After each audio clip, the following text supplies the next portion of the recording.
días. Bueno, vamos a informar y al mismo tiempo contestar preguntas, como siempre. Iniciaremos con un informe sobre el combate al robo de combustible, el estado en que se encuentra. Seguimos enfrentando todo lo que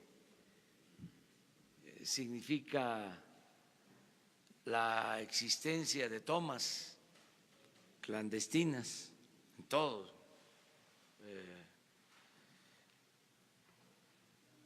el entorno de por donde pasan los ductos.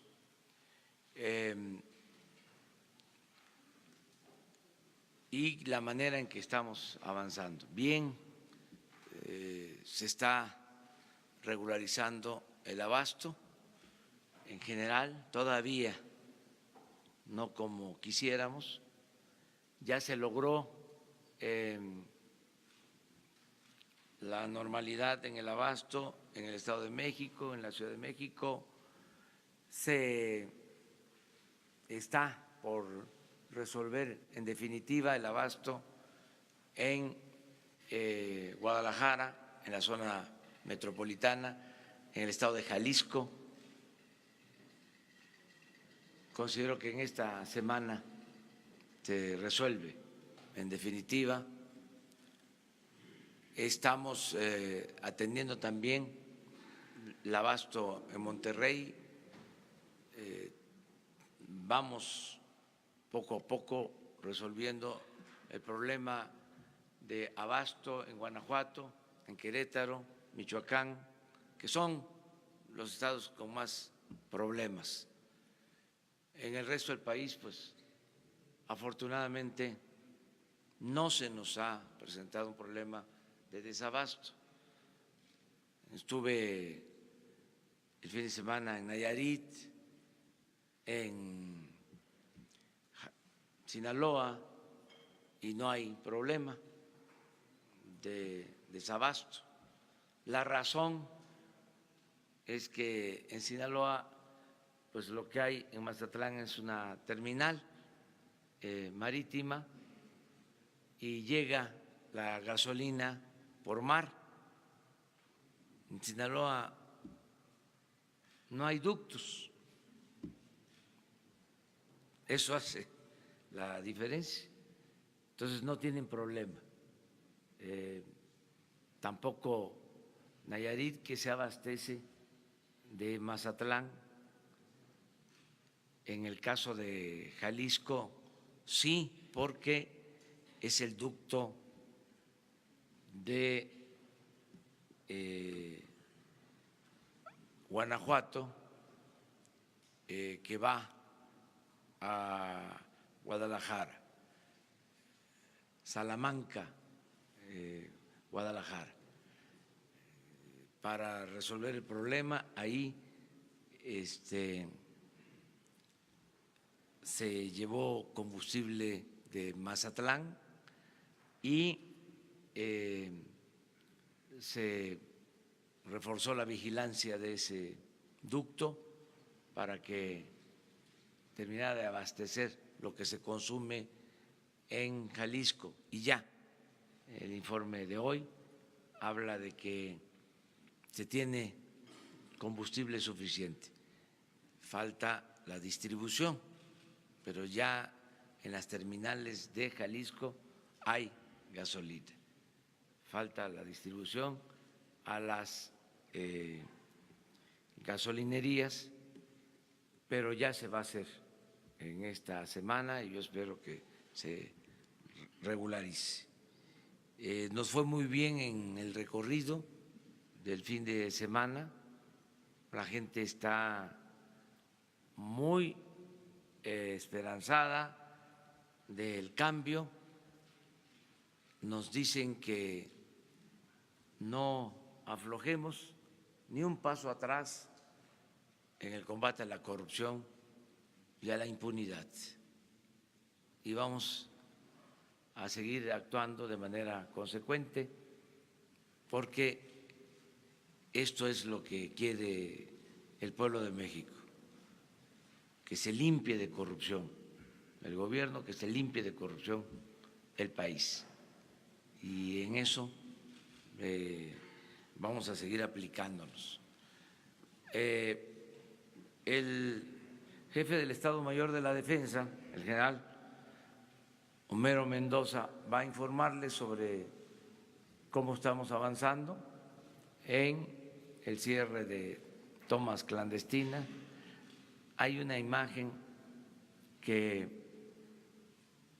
quisimos mostrarles de esta tecnología que se fue creando, que fue surgiendo de la construcción de las zanjas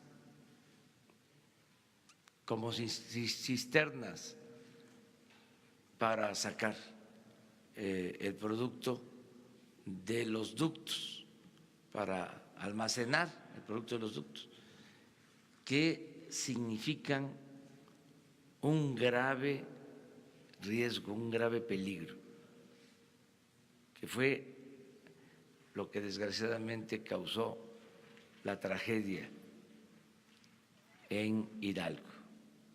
Pero esto, se los comentaba yo, se repite en todos lados.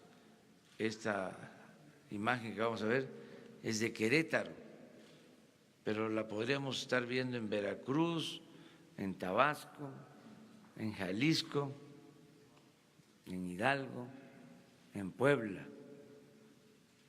para que internalicemos más lo que significa esta actividad ilícita en riesgo y cómo se fue permitiendo que se arraigaran estas prácticas, cómo hubo omisión, cómo no se hizo nada, cómo se permitió que se llevaran a cabo estas actividades. Entonces, le damos la palabra al general. Muchas gracias. Muy buenos días. Me voy a permitir presentarles una gráfica que describe el esfuerzo que han hecho las Fuerzas Armadas, la Policía Federal y Pemex para la detección y atención de las tomas clandestinas. Ustedes ven en el cuadro que está expuesto el resultado de tomas clandestinas, el alertamiento en tomas clandestinas que a través del sistema de monitoreo que se sigue en Pemex nos hace llegar al Ejército y a la Secretaría Marina y Policía Federal. Del 7 al 27 de enero tenemos estos resultados. Han sido localizadas un total de 293 tomas clandestinas, no localizadas porque precisamente el sistema no es tan preciso, no nos da la ubicación exacta, el kilómetro exacto en cada uno de los ductos, que nos diera la certeza y nos diera la oportunidad de atender eficazmente cada toma. Paralelo a este esfuerzo de no localizadas tenemos 1022, tenemos también no reportadas. Esta cifra describe el esfuerzo que hacen independientemente de las tomas o de las alertas que nos da Pemex. El personal militar en el terreno sigue realizando reconocimientos y encuentra tomas clandestinas que nosotros en este caso somos los que le reportamos a Pemex para que las incluya dentro del esquema general de atención. Total tenemos 369 no reportadas por Pemex, pero que ya han sido atendidas. Un total nos arroja un total de 1,684 tomas clandestinas, de las cuales un promedio de 600 en realidad han sido atendidas y nos quedan estas 1022 que seguramente nos obliga a realizar un esfuerzo adicional que incluye unos reconocimientos más intensos, pero también la necesidad de que la Pemex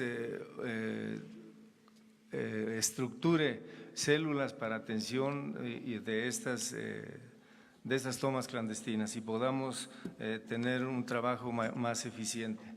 Les voy a presentar, como indicó el señor presidente, en el San Juan del Río, muy cercano, a escasos 8 kilómetros de donde el día 18 tuvimos también, en el mismo día en el que se presentó la crisis en el estado de Hidalgo, también tuvimos una toma clandestina en Querétaro que provocó un incendio que fue controlado. Esta toma, como ustedes observan en los gráficos, a las 8:15 de la mañana fue detectada por personal de nosotros, 3 bases de operaciones acudieron para acordonar el área, suspendió Pemex a las 8:53 el flujo en el ducto, bloqueando el tramo, y el derrame se ubicó en un área rural de labranza despoblada sin riesgo para la población, pero contaminó. A las 10:50 se controló la fuga, quedando reparado el ducto. Tenemos ahí el video, a ver, por favor, pónganlo. Ustedes vean la magnitud de la ya sobre los canales de los riegos se ha esparcido el combustible. Ya se tomó conocimientos de la física en Pemex. Ya viene ductos.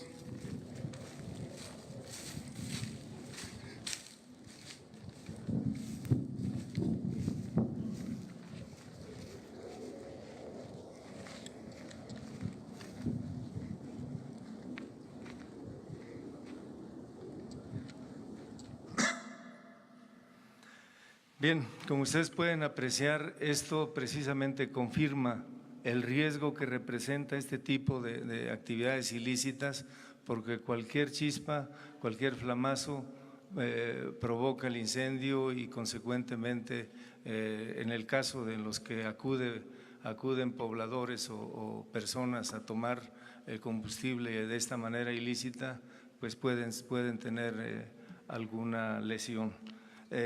Tenemos otra toma clandestina. Esta tiene una particularidad, esta se fue encontrada en el tramo Salamanca-Guadalajara, en el municipio de Zapotlanejo. La particularidad de esta toma es que está sobre el ducto, no se percibía ningún olor, no había aroma, no había signos de que pudiera estarse utilizando, siguiendo el recorrido de la manguera, una manguera de alta presión. A 2 kilómetros del lugar encontramos el sitio en donde se estaba envasando el líquido.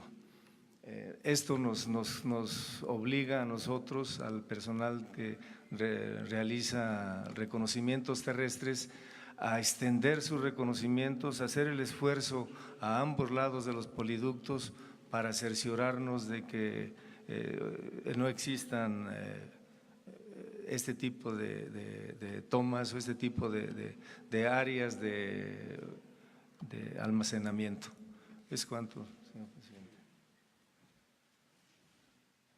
Pues ahora los datos tristes sobre fallecidos y heridos por la tragedia de Hidalgo, el doctor Alcocer nos va a informar.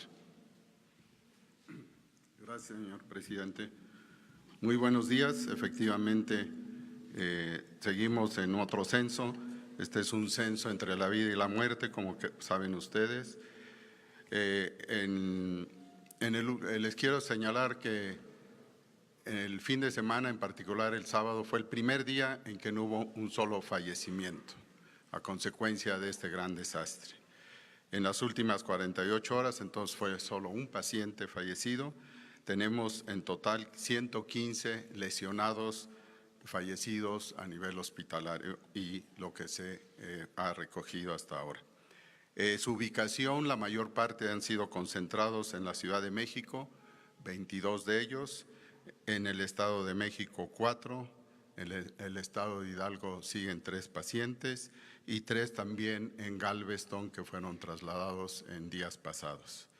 En este informe, digamos, bueno, en el sentido de que van disminuyendo las muertes, les quiero comunicar que tuve la oportunidad de hacer una visita personal a los 8 pacientes que se encuentran en el Instituto Nacional de Rehabilitación, en el Centro Especializado de Investigación en Quemados, donde se pudo constatar en algunos de estos pacientes, todavía en gravedad, ya hay un estado de conciencia de ellos, están conscientes de su situación. Se ha iniciado la labor de mediano plazo con los injertos que tienen que recibir, con una buena aceptación, y desde luego los familiares ya están conscientes de esto, mandan saludos, agradecimientos, y pude constatar entre estos agradecimientos al señor presidente de la República y más aún el evaluar que no les falta nada en los recursos, que médicamente así fue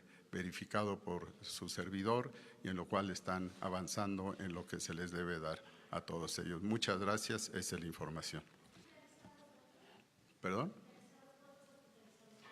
32. Doctor, perdón.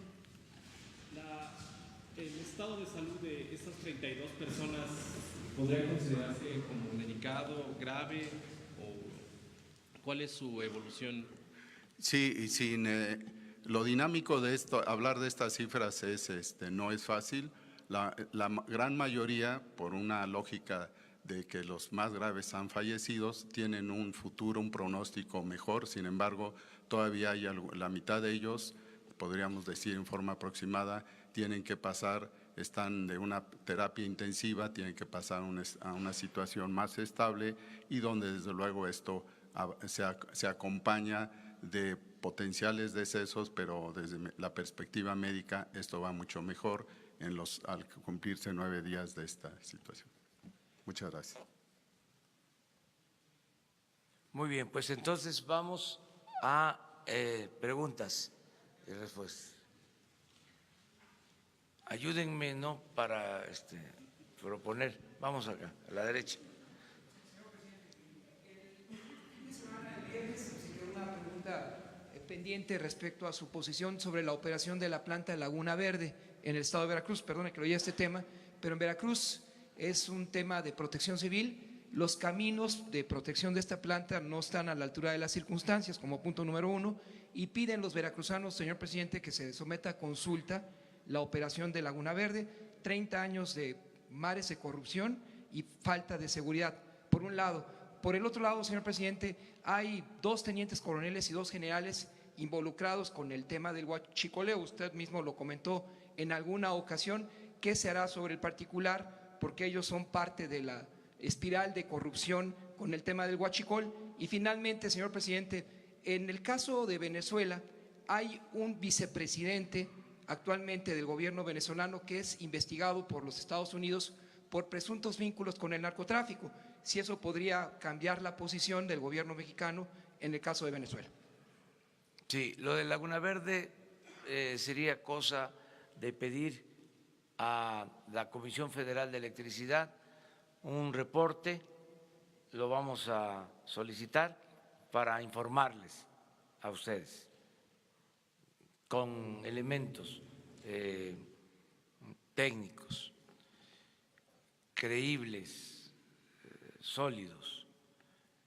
Y en el caso de las investigaciones de quienes pudieran estar involucrados en todo lo que es el robo de combustibles o tener alguna responsabilidad por omisión, ya la Procuraduría, ahora Fiscalía General, tiene abiertas todas las investigaciones. En el caso de el general que actuaba como representante de el ejército en la embajada de Panamá. Ya me ha informado el secretario de la Defensa que se le pidió su regreso para que si tiene alguna responsabilidad sea investigado. Esa es la información que tengo al respecto. Sobre Venezuela, nuestra postura pues es la misma, es lo que establece nuestra Constitución, no nos vamos a mover de ahí porque tenemos que ser respetuosos de los principios de no intervención, de autodeterminación de los pueblos, de solución pacífica de las controversias. Esto se ha aplicado durante mucho tiempo en la política exterior mexicana, son principios básicos. Cuando no se han aplicado estos principios, no se ve bien.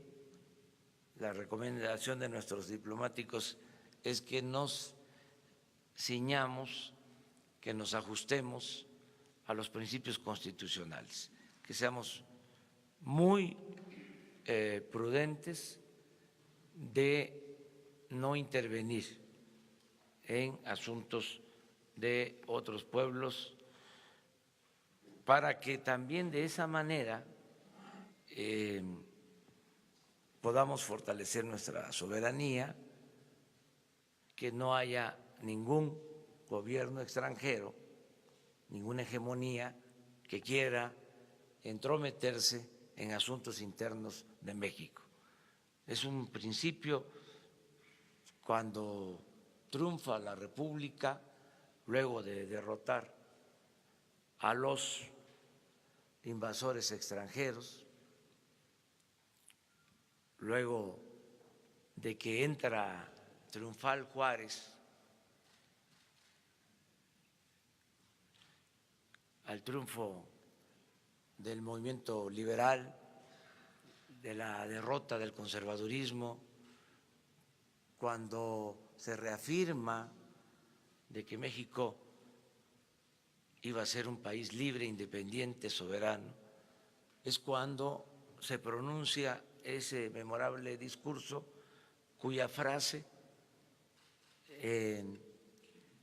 sintetiza lo que es nuestra política exterior entre las personas, entre los individuos, como entre las naciones. El respeto al derecho ajeno es la paz. Dicen algunos que es un principio anacrónico, que han cambiado las cosas. Nosotros consideramos que es un principio vigente. Tan es así que está en nuestra Constitución, en el artículo 89, fracción 10ª. Entonces, vamos a seguir actuando de esa forma, de esa manera. Gracias, presidente. Buenos días, Estefano Ochoa de ADN 40. Yo quisiera saber cuál es su reacción sobre el tuit que esta mañana publica el expresidente Vicente Fox, señalando que Olga Sánchez Cordero y Alejandro Hertz Manero trabajaron con él de la mano desde la Suprema Corte y con las fugas de los ductos. Esto en relación a lo que nos comentó el viernes pasado. Y en otro tema, preguntarle si en la reunión, en el encuentro que tuvo con el gobernador del Estado de México, Alejandro del Mazo, hablaron sobre el tema del feminicidio, porque el día de ayer fue encontrado el cuerpo de una niña de 11 años en Chimalhuacán después de haber desaparecido hace algunos días. Gracias. No voy a engancharme con ese asunto del expresidente Fox. Él está muy activo, opinando bastante. Yo lo único que puedo decir que en un sistema político como el nuestro, la responsabilidad principal la tiene el presidente, no los colaboradores. Si hay voluntad política del presidente de que las cosas cambien, se logran los cambios. Si el presidente dice no va a haber corrupción y hay esa voluntad política de evitar la corrupción, se avanza. El ejemplo se da arriba, no tiene que ver con los colaboradores. Ese es mi punto de vista, en general, como concepto. Depende de los presidentes. Por eso, cuando se habla de juzgar a corruptos, siempre he pensado que se tiene que empezar, si eso es lo que conviene a la nación, de arriba para abajo. Y lo que estamos haciendo es limpiar al gobierno de corrupción precisamente de arriba para abajo. ¿La otra pregunta? Sobre su encuentro con el gobernador Alfredo del Mazo. Sí, hablamos sobre lo que tiene que ver con la seguridad en el Estado de México, feminicidios, todo, desde luego. Se está haciendo pues un esfuerzo, diría yo que en general, para que se garantice la paz, la tranquilidad, que no haya homicidios, que no haya feminicidios. Estamos trabajando en eso. No es algo que no tratemos todos los días. Un día de estos yo les voy a explicar cuál es la agenda que tratamos desde las 6 de la mañana, cómo se desenvuelve la reunión de seguridad. El primer tema de la agenda siempre tiene que ver con los delitos cometidos en las últimas 24 horas. Entonces, sabemos qué delitos, cuántos homicidios, cuántos robos de vehículos, sabemos en dónde, en qué municipios, en qué estados, y esto nos da tendencia y se actúa a partir de lo que está sucediendo. Tenemos una idea clara de dónde hay más homicidios, las causas, todo lo que sucede en las últimas 24 horas. Y estamos atendiendo un problema que es también grave, severo, el problema de la inseguridad, de la violencia, por lo mismo, porque no se atendieron las causas y creció mucho. Entonces estamos iniciando los programas sociales, que consideramos que eso nos va a ayudar bastante, porque es lo preventivo, eso nos va a ayudar a que la gente tenga opciones, tenga alternativas, que los jóvenes tengan trabajo, que no se vean obligados a tomar el camino de la delincuencia, pero lleva tiempo. También nos estamos organizando cada vez mejor con la integración de las corporaciones policiales, el apoyo del Ejército, de la Marina, el que todos los días esté conmigo el secretario de la Defensa desde las 6 de la mañana, el secretario de Marina, el jefe de la Policía Federal, el secretario de Seguridad Pública, la secretaria de Gobernación. Todo eso ayuda mucho. Estamos dedicados de cuerpo y alma a serenar el país. Pero es un proceso porque fue mucho tiempo. Esto es el equivalente al porfiriato. El porfiriato, lo he dicho, significó 34 años. Este periodo llamado neoliberal fueron 36 años de saqueo, de abandono al pueblo, de ineficacias, de complicidades. Se fue creando una red de complicidades, de componendas. Se tenía tomado, secuestrado al gobierno. El gobierno estaba al servicio de una minoría rapaz, de los que se dedicaban a saquear, a robar. Estoy convencido de que el gobierno no estaba preparado, hecho para beneficiar al pueblo. Estaba hecho para facilitar la realización de negocios jugosos en beneficio de particulares.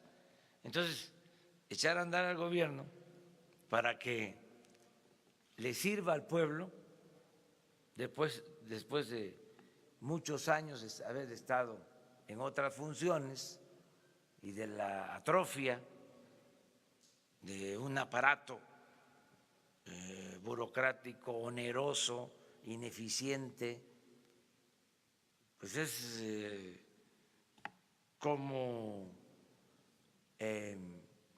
empujar a un elefante reumático. Es un avance lento, el gobierno es un cuerpo de avance lento. Entonces, por eso estamos procurando que los programas sociales le lleguen de manera directa a la gente, sin pasar por el gobierno, sin pasar por las organizaciones. Era increíble el manejo de moches en todo, organizaciones, ciudadanas, organizaciones campesinas, organizaciones de la llamada sociedad civil que recibían dinero del presupuesto y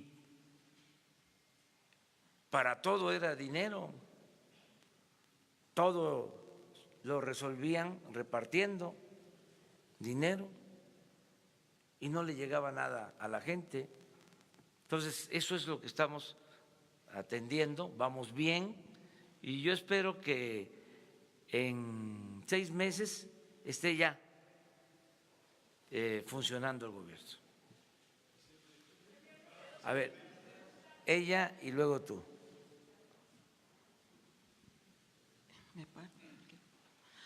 Gracias, señor presidente. Nancy Rodríguez, del portal Oro Sólido en Redes. Precisamente en este contexto, señor presidente, la semana pasada usted le comentó al compañero Vicente Serrano de Sin Censura, algo textual, aquí lo leo.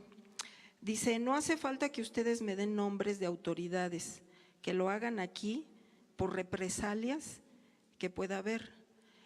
Efectivamente, ser periodista en México es muy peligroso, casi como ser policía o soldado, ¿no? Pero pues ni un paso atrás, señor presidente.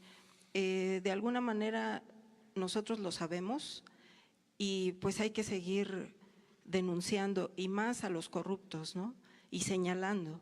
Entonces, mi pregunta es si usted ya sabe o ha advertido o tiene conocimiento de algunas amenazas a los reporteros que venimos a su conferencia. Gracias. No, nada de eso. Y lo dije porque todos podemos ayudar en el combate a la corrupción. Y en el caso del gobierno nuestro, o sea, a mí me ayuda mucho si ustedes señalan que hay un funcionario público, como se hizo aquí. Alguien planteó de que habían 3 funcionarios nombrados en Pemex que estaban presuntamente involucrados en la estafa maestra. Entonces dijimos, vamos a investigar, ya tenemos un plazo de una semana, ya le pedimos a la secretaria de la Función Pública que nos informe. Ya va corriendo el tiempo, creo que a mitad de semana se cumple el plazo y aquí les decimos sobre estos 3 servidores públicos. Esa es una contribución porque eso yo no lo sabía. Es parte de la investigación periodística. No quiere decir que la investigación periodística sea acertada y que con una investigación periodística ya se destituye a un servidor público. Pero si hay elementos, si esa investigación periodística se puede complementar con una investigación de la Secretaría de la Función Pública y resulta de que sí hay una vinculación, pues entonces en automático se despide al servidor público. A eso me refería, que nos ayuden, que ya no haya impunidad para nadie y que con absoluta libertad se exprese. Y hay distintas maneras de hacerme llegar la información y yo podría recibirla. Afortunadamente no hay censura ni hay ningún problema de amenaza a quienes hacen denuncia y no lo vamos a permitir.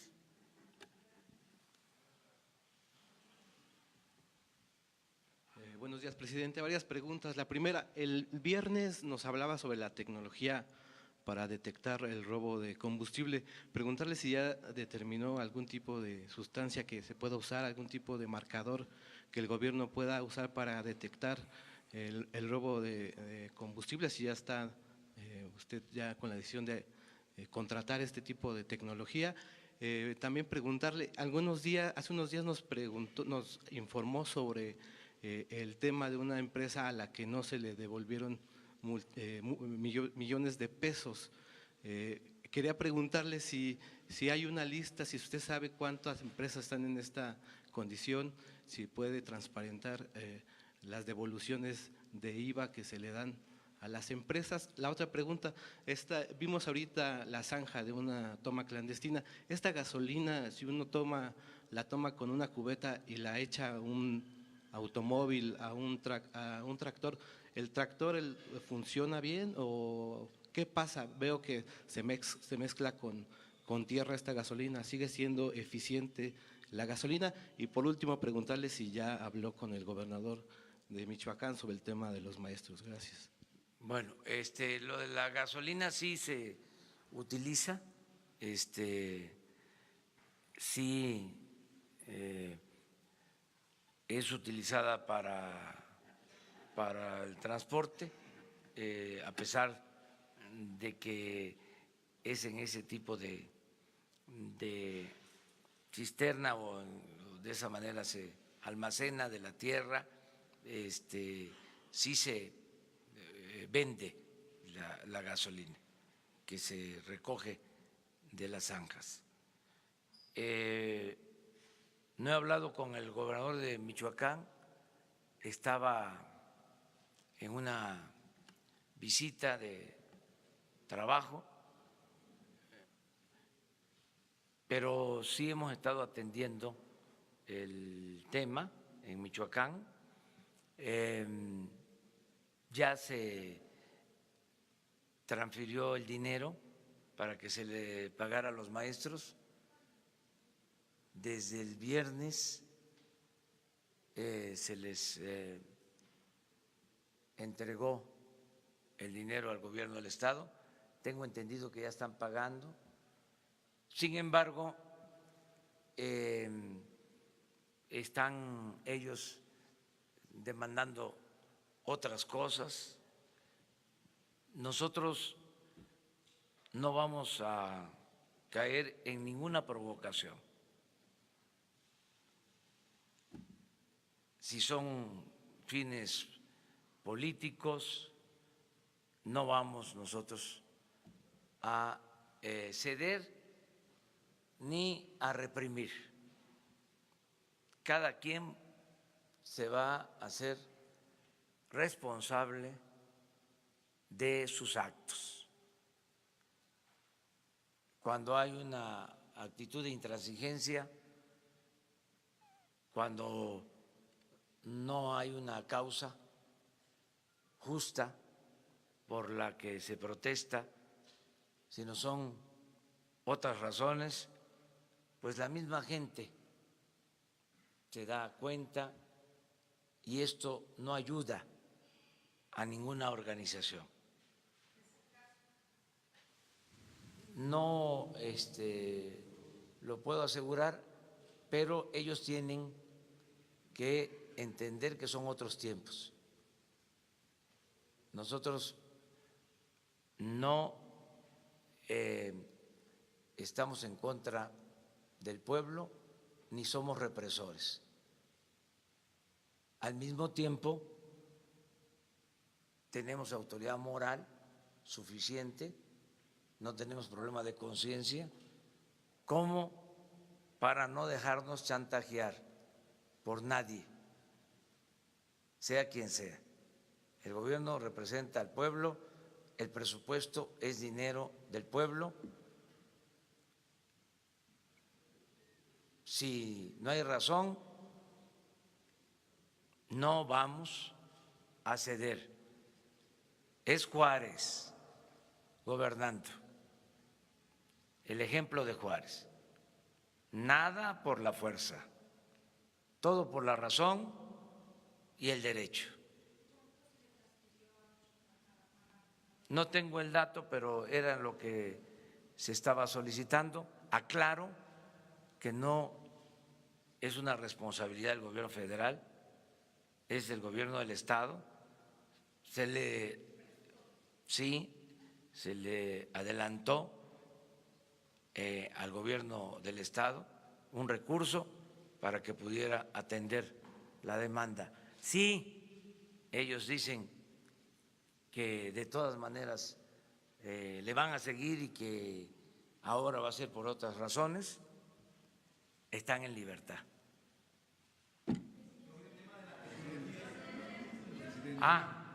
Sí, estamos buscando mejorar la tecnología. El general Homero Mendoza hablaba de que no todas las tomas clandestinas son detectadas por el sistema de monitoreo. Entonces tenemos que ir mejorando poco a poco la tecnología.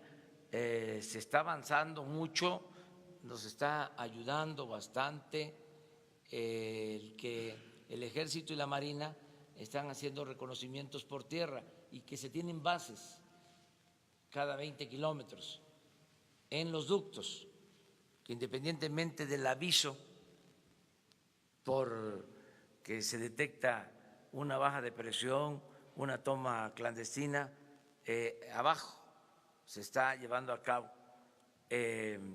la vigilancia en tierra y en mar, porque vamos a presentarles también lo que estamos haciendo en el mar, porque también hay robo de combustible o tráfico ilegal de combustible en el Golfo, y la Marina nos está ayudando con este propósito. Hay un hecho que es muy alentador, a pesar de los pesares, porque nos sigue doliendo mucho lo de la explosión de Hidalgo, lo de la pérdida de vidas humanas. Eso fue muy fuerte. Pero entre las cosas favorables de esta estrategia está en el hecho que se va a demostrar de la disminución del robo. No sé si tengan por ahí la gráfica de el robo hasta ayer. En una de esas la podemos mostrar. O sea, hemos logrado ahorrar en términos generales desde que empezó esta estrategia. Aquí está, mire.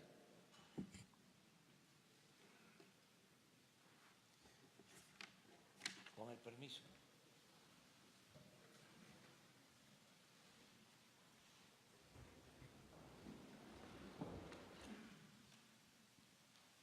Este es el promedio de lo que se robaban en el 18. En miles de barriles.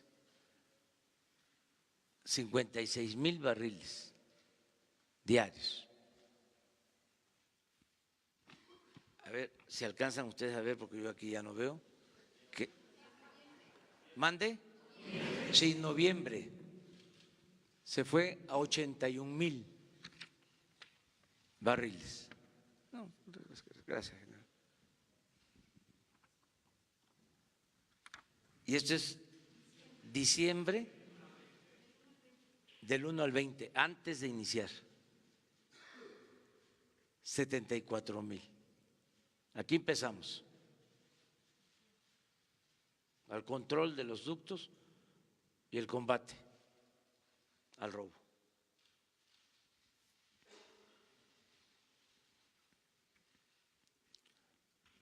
%65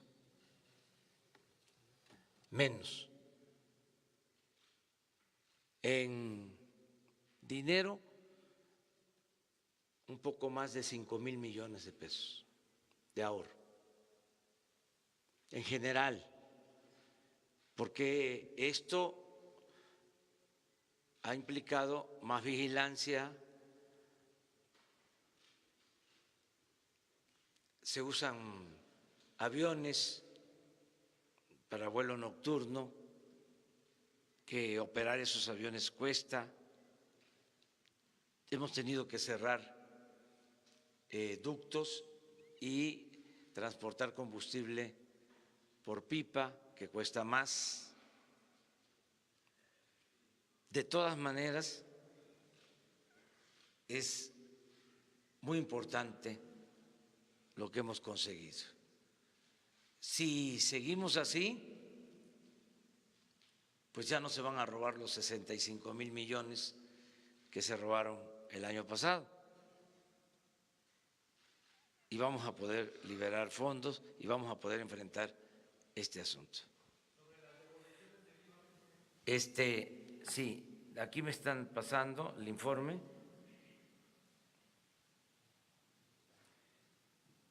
$200 millones de pesos el viernes se entregaron para los maestros de Michoacán y 800 millones de pesos hoy para maestros de Michoacán. O sea, 1,000 millones, así es, ¿verdad? Bueno, es una devolución para una empresa de IVA de miles de millones de pesos que se detuvo en la Suprema Corte de Justicia. Investigan ustedes, ¿no? Para que yo no…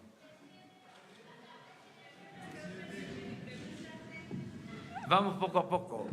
Tenemos tiempo, ¿no?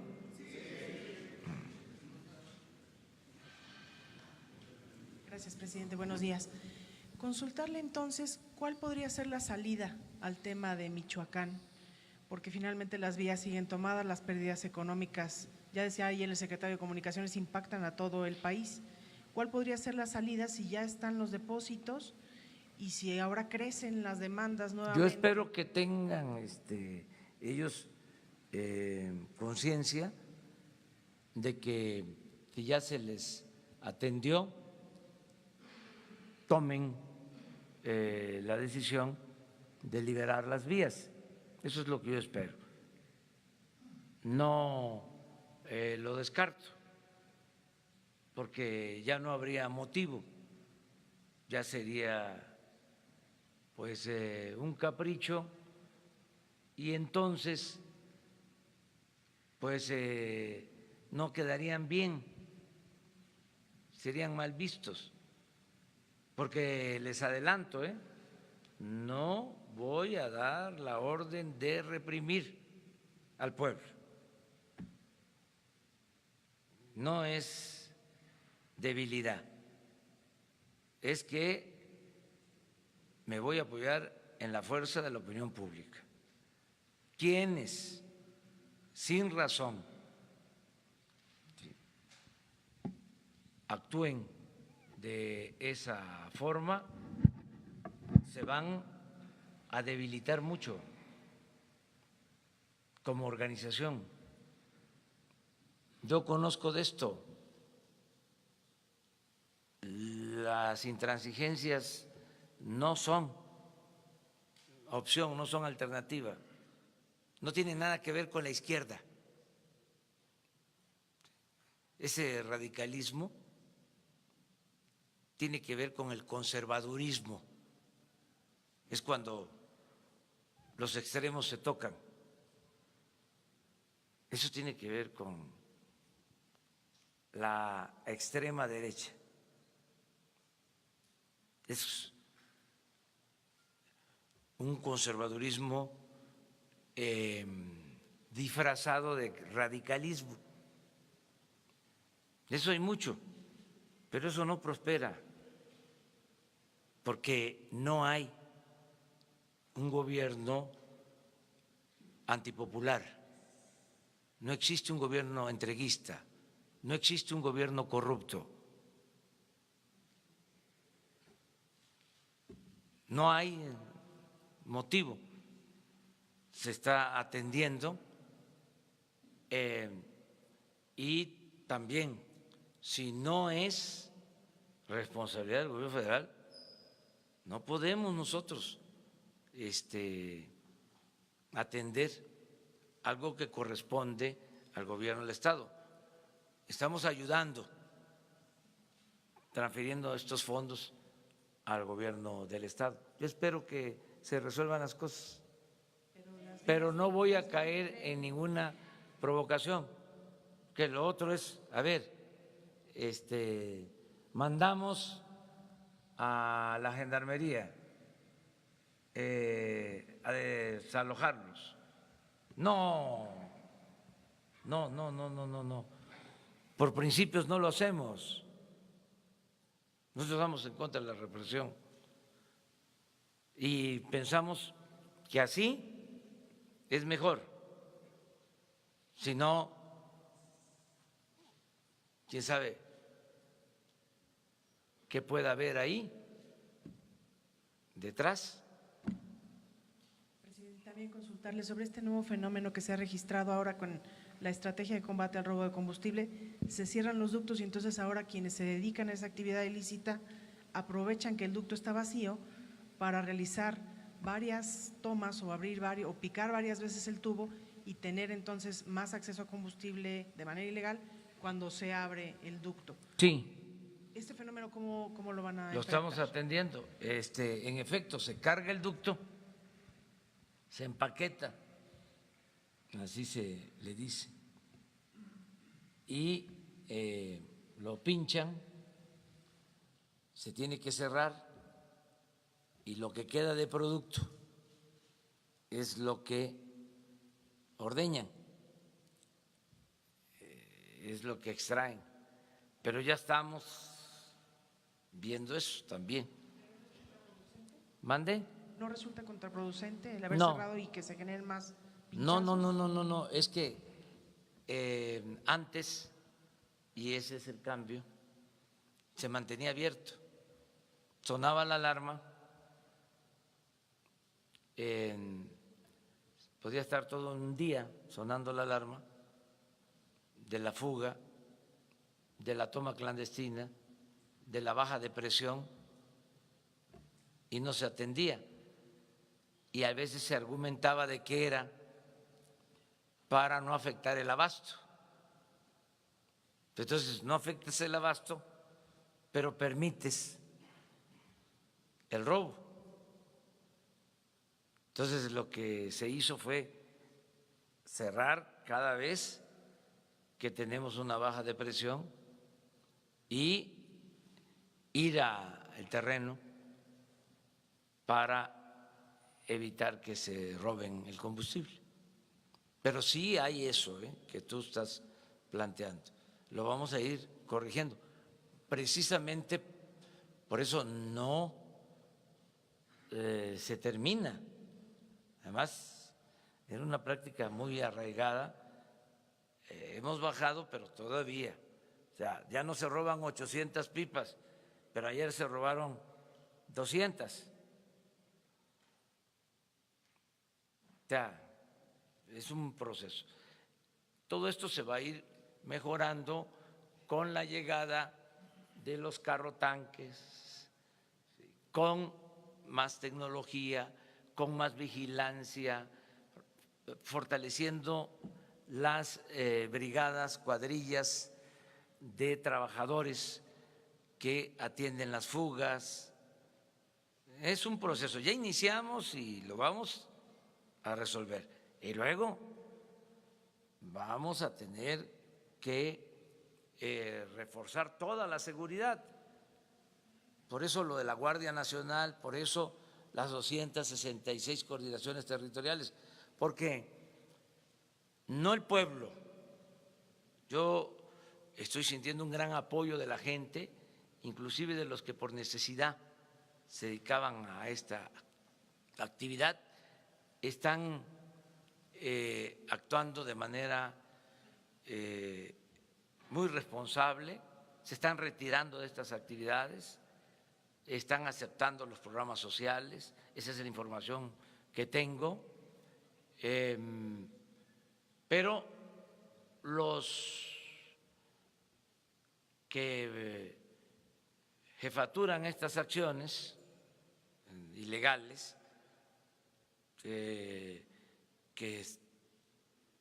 va a llevar más tiempo convencerlos de que ya no se va a permitir el robo, van a querer desplazarse a otras actividades, a cambiar de ramo, y ahí es donde también debemos de estar, ya con una Guardia Nacional consolidada. Por eso, ahora que inicie el nuevo periodo de sesiones, nos urge que se apruebe lo de la Guardia Nacional. Bueno, ella y nos vamos por acá. Gracias, señor presidente. Primero, el viernes quedó pendiente una pregunta, es para la Agencia Informativa de Educación de México, Televisión Educativa. Era sobre el mensaje que ha dado en su gira, sobre la necesidad de reforzar los valores, el papel que jugaban los adultos y qué papel también tiene la cartilla moral. Y aprovechando, preguntar sobre la gira que realizó ayer, si nos pudiera detallar un poco más sobre la estrategia del Nacional de Lectura, a dónde se va a distribuir, de qué manera, cómo se va a evaluar, si tiene beneficios. Bueno, no sé si tengan por ahí una cartilla moral para mostrarla. Ahora la conseguimos. Se van a imprimir 10 millones de cartillas. Es un texto, sí, préstamelo.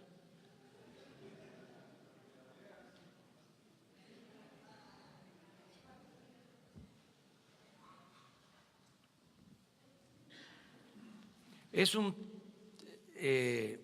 texto básico para fortalecer valores. Es un documento, un escrito de Alfonso Reyes sobre los valores, los preceptos fundamentales, el amor a la familia, el amor a la naturaleza, el amor a la patria, el amor al prójimo, y consideramos que es fundamental porque necesitamos avanzar en el bienestar material y también en lo que se relaciona con el bienestar del alma. No solo de pan vive el hombre.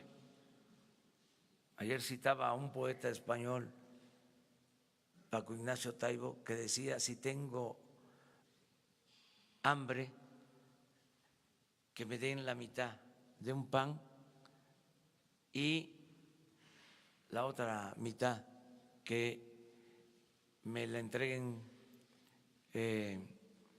con un libro. Eso es lo que tenemos que procurar, que la transformación se dé fincada en dos pies, lo material y lo espiritual, el fortalecimiento de valores. A veces se confunde y se piensa que tiene que ver con lo religioso. Alfonso Reyes lo aclara muy bien. No, son valores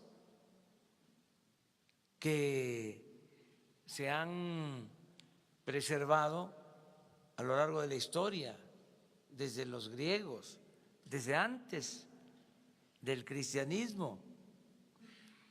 Y estos valores, pues necesitamos infundirlos, pero además ya se tienen en nuestra sociedad, en nuestras familias, en los pueblos, en las comunidades. Nada más que por el predominio del individualismo, de lo material, han quedado eclipsados valores, pero son tan fuertes que no han desaparecido. Y es lo que nos va a permitir regenerar la vida pública del país. Los valores que existen en nuestro pueblo. Nuestro pueblo es trabajador, es honesto, es fraterno. La mayor riqueza de México es la honestidad de su pueblo, porque la corrupción es arriba, por eso ni nos va a costar mucho trabajo acabarla, porque no se da de abajo hacia arriba. No es como se llegó a decir que la corrupción era parte de la cultura del pueblo de México. No, claro que no. Nuestro pueblo tiene muchos valores. Entonces, esta cartilla se va a entregar a todos los adultos mayores, que son cerca de 10 millones. Los adultos mayores que van a recibir la pensión, porque ahora la pensión a adultos mayores va a ser universal, van a recibirla como 8 millones de adultos mayores, casi todos. Y les estoy pidiendo que con sus hijos, con sus nietos, en la familia, nos ayuden a leer, hacer un círculo de estudio sobre la cartilla para fortalecer los valores. Fíjense que esta cartilla tiene adquirido los derechos de autor por la SEP. Es una historia interesante, porque en 1992 se iba a editar, es más, se mandó a hacer para distribuirla en las escuelas a los maestros. Y en aquel entonces los dirigentes sindicales dijeron que era una intromisión religiosa y ya hecha se quedó en bodega. Por eso ahora, cómo han cambiado las cosas, ¿verdad? Las vueltas que da la vida. Ahora no nos costó porque tenemos los derechos de autor de aquel entonces y además pues ya no hay oposición porque ya se entiende que no tiene que ver con lo religioso, que es una concepción laica del fortalecimiento de valores y que además es necesario ante la descomposición social que se padece. Ayer se inició el programa de fomento a la lectura en Mocorito, Sinaloa, porque ahí en el Porfiriato, en Mocorito, se publicó una de las revistas de literatura más importantes que han habido en la historia, la revista Arte, de Enrique González. Y se quiso iniciar ahí el programa de fomento a la lectura, se entregaron libros, vamos a fomentar mucho todo lo relacionado con la lectura, es un programa bastante bien estructurado y lo vamos a seguir evaluando aquí conjuntamente. El responsable es Paco Ignacio Taibo.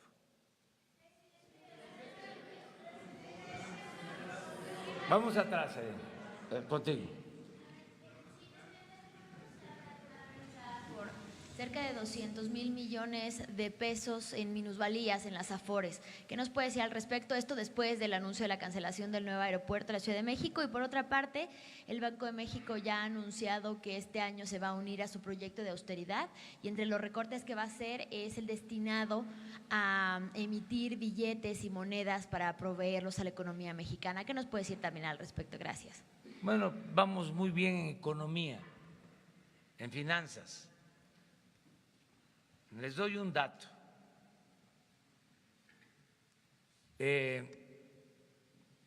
Llevaba tiempo, 20 años, desde hace 20 años, si es que la información del Financiero es buena, en que no se apreciaba el peso, como ha sucedido en las últimas 8 semanas, 20 años, que no se fortalecía el peso de manera consecutiva. ¿Qué más les puedo decir? Es más, ya ni quiero hablar de eso. Toco madera. Pero yo creo que es un buen indicador. No, acerca de los Afores, están garantizadas. Las Afores, esto es los ahorros de los trabajadores protegidos, garantizados, y ya se tiene un plan que se presentó para que obtengan mejor rendimiento. ¿Y por qué las pérdidas de más de 200,000 millones de pesos? No hay esa pérdida. Yo le voy a pedir a la Secretaría de Hacienda que les informe, porque hay pues información que a veces no corresponde a la realidad. Ok, ¿y el Banco de México no necesita entonces emitir más monedas ni billetes? No me meto en eso porque es autónomo el Banco de México y vamos a respetar su autonomía, que ellos resuelvan sobre eso. 3 aquí en medio. Primero, segundo y tercero. Bueno, y luego tú. ¿A mí, presidente? Sí. Presidente, buenos días. Carlos Pozos, de Líderes Mexicanos y Petróleo y Energía. El secretario nos acaba de actualizar 115 personas muertas en esta gran tragedia. Presidente, esta es la gota de sangre en esta guerra contra la corrupción en el energético. Esa sería mi primera pregunta. La segunda pregunta, presidente, el Papa Francisco dio un mensaje en torno a esta gran tragedia. ¿Le merece algún comentario? Y finalmente, presidente, le ha informado la secretaria de Energía que ella mandó un oficio para separación del cargo del señor Freire en la estafa maestra. Se lo mandó al director general de Pemex Transformación. ¿Está usted enterado de esta información? Gracias. De esa información no. Lo voy a revisar, la información. Me enteré aquí por la denuncia que hicieron compañeros de un portal. Yo tengo el oficio, presidente. Bueno, te pediría que me lo… se lo muestro. Me lo muestres, ¿sí? Sí, señor. Sí, y atenderlo. Puede ser que no se tenga la información, pero cuando se cuenta con la información y con elementos, se procede, se actúa. Yo agradezco mucho las condolencias del Papa a los familiares de las víctimas y desde luego que es una tragedia, es un dolor, es algo pues muy fuerte, conmovedor, muy triste, que se produjo por lo que hemos estado viendo. ¿Y es la gota de sangre que… No quiero hablar de eso, no quiero hablar de eso, es algo muy doloroso, nada más, muy doloroso, es una tragedia. Tenemos que hacer todo lo que esté de nuestra parte. Por eso mi condena y mi compromiso de acabar con la corrupción.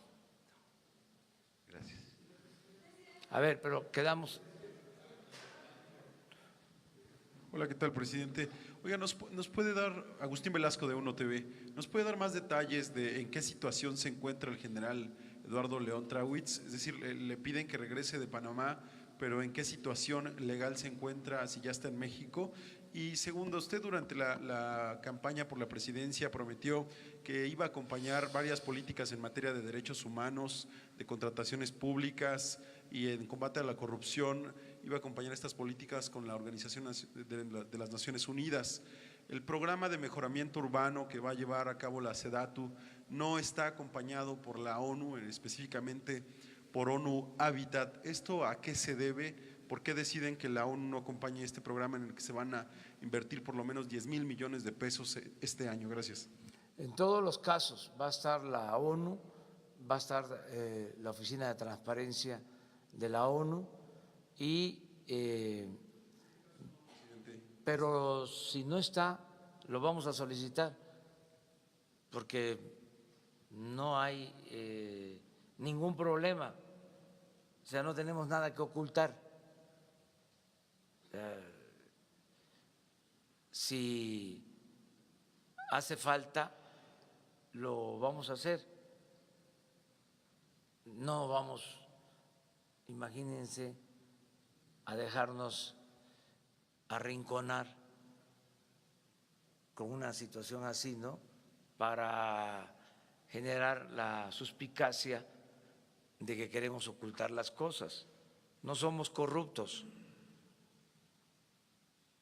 Esa es la pequeña diferencia. Entonces, por eso esta rueda de prensa, que es más un diálogo circular, aquí vamos tomando nota, esto que tú estás planteando, que propones, seguramente le va a llegar al secretario de Desarrollo Urbano, a Román Meyer, y se va a proceder para que intervenga la ONU en lo que estás planteando. ¿Qué es lo otro? El caso del general Trawitz, ¿en qué situación se encuentra? Lo que sé es de que ya se le pidió que regresara y que esté en México a disposición de la autoridad competente. Eso es lo único que sé. Tengo más información, pero no puedo darla a conocer para no cometer una imprudencia o una violación al debido proceso.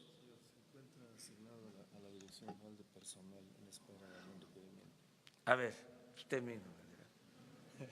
Perdón, el general regresó de su comisión que tenía en Panamá y se encuentra asignado a la Dirección General de Personal en espera de que se le presente o se le haga algún requerimiento legal o administrativo en razón a su función como jefe de la subdirección de salvaguarda de la Pemex. ¿Se encuentra arrestado? No, bajo ningún concepto. Él está asignado a la Dirección General de Personal. No hay hasta ahorita nosotros no tenemos ninguna notificación oficial o judicial respecto a él. Únicamente espera a que se le notifique alguna. Simplemente fue una medida asumida por la Secretaría de la Defensa Nacional de tener la oportunidad de que en caso de ser requerido se presente. Ya. Vámonos. Una más. Allá, mira, allá. Y tú también. Hola, presidente. Mucho gusto, muchas gracias. Soy Nino Canún, vetado hasta el 1 de julio y posteriormente hasta el 1 de diciembre. Vetado de todos los medios de comunicación. Gracias a usted, regreso a los medios de comunicación. Vetado, ¿por qué? Por Peña Nieto y por Luis Videgaray. Pero usted no se quería enganchar con Fox, lo voy a enganchar con Fox. Fíjese que en el 2006 yo estaba entrevistando a Marcelo Ebrard en Grupo Radio Centro. Y en ese momento llegó Francisco Aguirre y Carlos Aguirre, me dijeron, vámonos porque Fox nos está esperando. Entonces Ebrard dijo, no, hasta que no se termine la entrevista. No, nos vamos porque el presidente nos está esperando. Bueno, pues ya llegamos a Los Pinos y, oh sorpresa, estaba el presidente Fox con Luis Carlos Ugalde, presidente del IFE. Dije, caramba, se juntaron ambos. Y en ese momento dijo, pues en las encuestas va muy abajo Calderón. Y López Obrador es un peligro. Vamos a ver qué tenemos que hacer para ayudarlo a Calderón. Bueno, tú, Nino, vas a conducir todos los noticiarios de ese día, vas a conducir todas las estaciones radiofónicas de Grupo Radio Centro el día en que se lleve a cabo la elección. Bueno, pues estamos en tus manos. Ya, ahí se terminó, ahí concluyó. Salimos y, oh sorpresa, estaba Raimundo Rivapalacio, director del Universal, y el señor Ili Ortiz esperando entrar para que les dijeran exactamente lo mismo. Usted no se quería enganchar con Fox, pero yo creo que ya se enganchó en esta. Y la otra, fíjese que pues eran 1.680 millones de pesos que se tomó el señor Carlos Romero de Champs, para entregárselos a La Bastida. Se dijo que no se los dio a La Bastida, que se los dio a Emilio Gamboa. No, que no se los dio a Emilio Gamboa, que se los dio a Esteban Moctezuma, actualmente secretario de Educación. Pero no, Emilio Gamboa dijo, no se los dio a nadie, se los dio a Diodoro Carrasco, que era el secretario de Gobernación con Zedillo. Pero bueno, pues ahí se quedó ese dinero y ganó Fox. Qué raro, ¿no? Sí tenían 1.680 millones de pesos que jamás utilizaron. Enrique Peña Nieto llega a mi casa y cuando llega a mi casa me dice, quiero que seas el próximo director de comunicación social conmigo. Entonces yo le agradecí enormemente, le dije que no, que muchas gracias, que pues yo no sabía de eso, cómo iba a ser director de comunicación. Le pidió a mi esposa Mara que lo ayudara también y pues le dijimos que no, que muchas gracias, y entonces se levantó y me dijo, a un presidente de la República nunca se le dice no. y se salió y nunca más volví a saber de nadie de ellos y quedé vetado.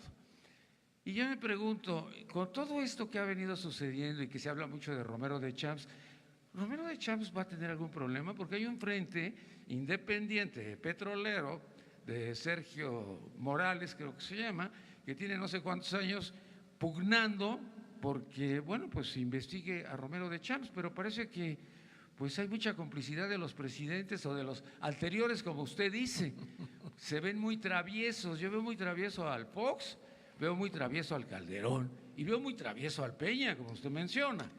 Entonces, ¿no será que, bueno, pues los traviesos no le permiten a usted poder llegar a cabo una investigación? Y nuevamente, señor presidente, muchas gracias, porque gracias a usted regreso nuevamente. Y le quiero decir que estaba yo esperando la llamada de Emilio Azcárraga porque lo fui a ver a Televisa, la de Ricardo Salinas de Televisión Azteca y de Tristán Canales, que nunca me hablaron, Olegario Vázquez, que yo creo que perdió mi teléfono, MBS de Vargas, pues me dijo, ya, contratado, y nunca más me volvieron a llamar. Parecía que estaba yo vetado, pero ahora se me abrieron las puertas. Cuando llega usted, se abren las puertas, la libertad de expresión termina con la ley Mordaza, y yo soy muy agradecido al presidente de la República. Y muchas gracias, señor. Bueno, muchas gracias, Nino. Pues qué interesante, ¿no?, poder tener estos diálogos abiertos, que hablemos aquí con libertad y con franqueza. Esto es la comunicación sin censura. Felicidades por regresar, ¿sí?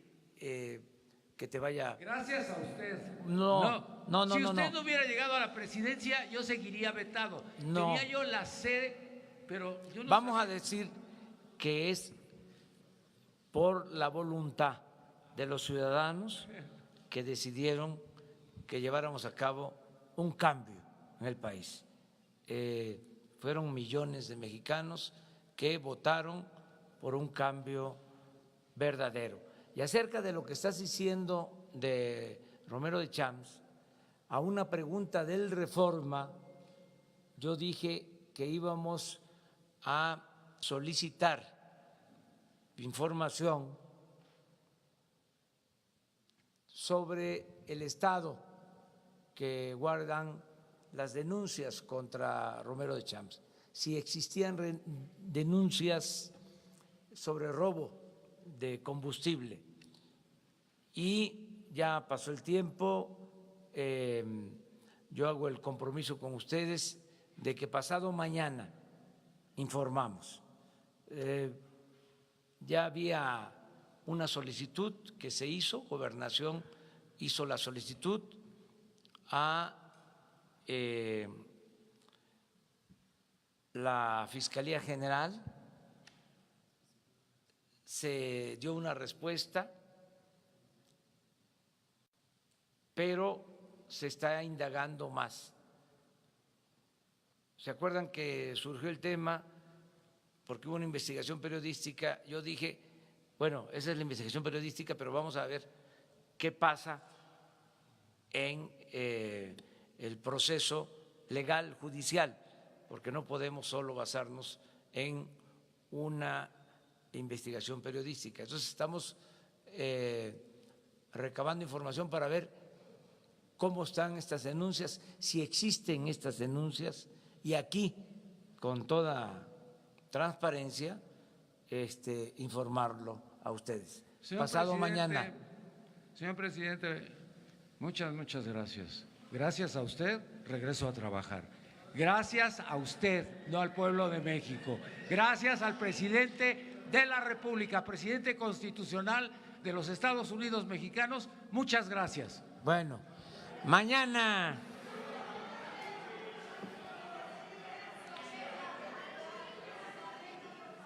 Miren, me está, ¿cómo? Agenda hoy.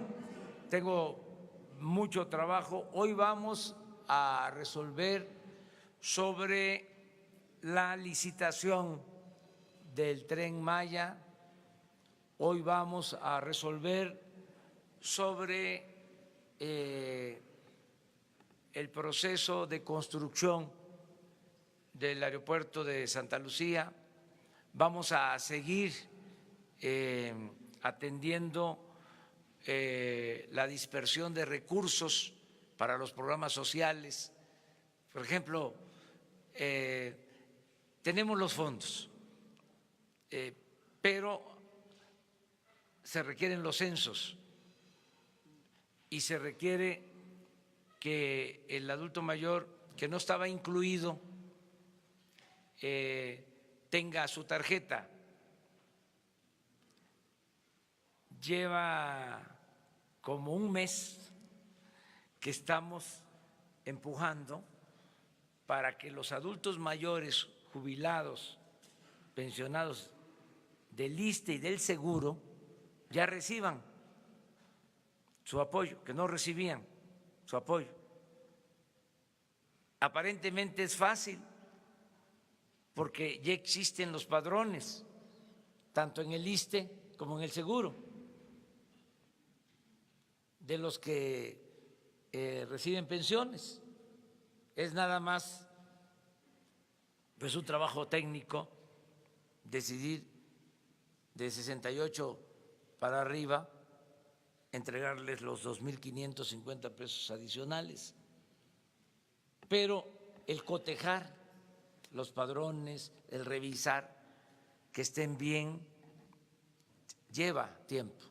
Van a recibir 1,5 millones de adultos mayores solo del Seguro Social este apoyo adicional de los 2.550 pesos bimestrales, pero solo hemos podido ya dispersar de ese 1.500.000 450.000.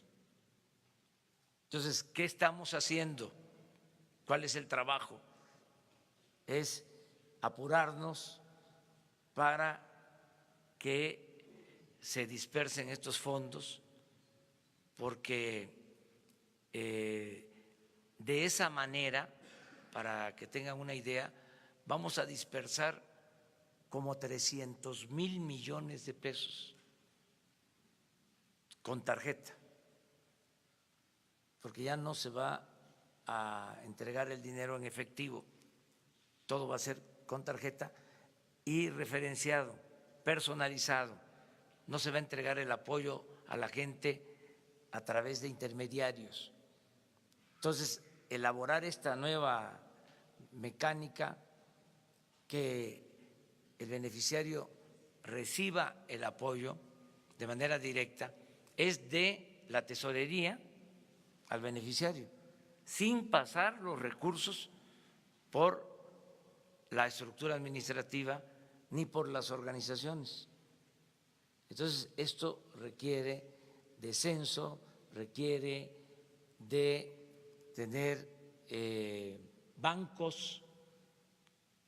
No hay sucursales de bancos en todas las cabeceras municipales del país, ya no hablemos de los pueblos apartados. Si un estudiante de preparatoria va a recibir 1.600 pesos cada 2 meses y se tiene que trasladar a donde hay un banco, pues se va a gastar 200 pesos en pasaje y en sus refrescos y demás. Entonces estamos buscando la manera de acercar las sucursales bancarias, fortalecer mucho el Banco del Bienestar, que queremos que tenga presencia en todo el territorio nacional. Para eso también es fundamental el que tengamos la conectividad por Internet en el país. Un sistema bancario sin conectividad al Internet no funciona. Entonces, vamos a tener esa conectividad nacional, que ahora, repito, es del solo 25% del territorio nacional. Queremos que sea todo el territorio nacional. Afortunadamente,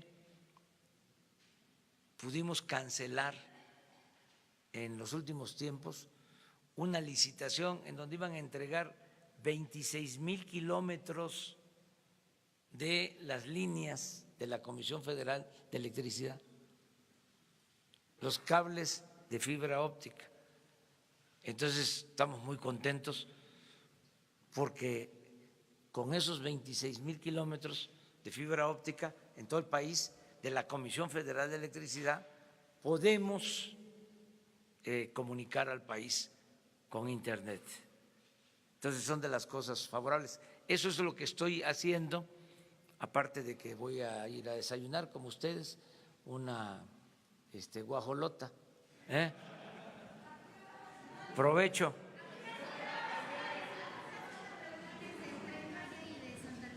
Ahora mismo empezamos ya. Sí, es lo del Tren Maya y lo de todo el gabinete. Nos vemos mañana.